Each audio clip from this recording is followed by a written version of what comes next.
Mummy બોલો બેટા, જય શ્રી કૃષ્ણ, જય જય મારા જય દ્વારકાધીશ, હર હર મહાદેવ. કેમ છો બધા મિત્રો? મજામાં? સ્વાગત છે તમારું અમારા મિની બ્લોગમાં. આવી જાઓ મિત્રો. આજે પુરુષોત્તમ માસની 11 એટલે બધા ઘરમાં 11 કરવાની આજે. બરાબર. એટલે વેફર પછી ફરાળી આઈટમ તળીને ડબ્બા ભરતું કર એનાનું આ એના છો વિદ્યાનું શ્યામનો સ્કૂલમાં જે ખાવું ખાઈ લો, બીજું ફરી આપો. બટાકાની આપણે રોજ વેફર. ચાથી નાસ્તો કર્યો હોય ને બેટા, એટલે આપણે સવારે એમ જ થાય કે કાંઈક ખાઈએ કોક ખાઈએ, એટલે જે ખાવું ખાઈ લેવા.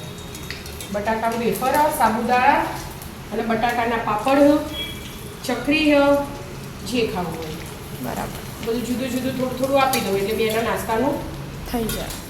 થઈ જાય. વિદ્યા ત્યાં લઈ જાય છે, આમ તો બપોરે જાય છે, આમને ઉતાવળ નહીં હતી. વિદ્યાનો હોય ને અત્યારે 7 વાગે હવા હતી હેડવાની એટલે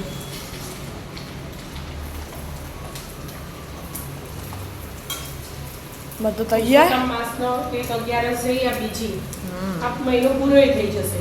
એવું વિષ્ણુ ભગવાનનો તહેવાર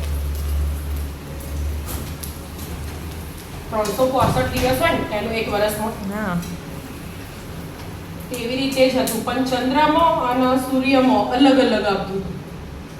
એટલે એક વર્ષના હે ને 11 દિવસ વધતા હતા. એવું એવા 3 વર્ષે ભેગા કરીને મહિનો આવો એટલે 11 દિવસ ભેગા કરે એટલે વિષ્ણુ ભગવાનને આ અધિક માસ બનાવ્યો. બરાબર. નહીં તો આમ તો દિવાળી કોઈ વાર વહેલા આવી જાય, કોઈ વાર મોડા આવી જાય, તો એવું બધું થાય. પણ ઋષિઓ આપણે કેટલું બધું તપ કરી હતું એટલે આવું બધી ખબર પડતી જ ન બધી. આપણે તો કોઈ ખબર પડતી નહીં.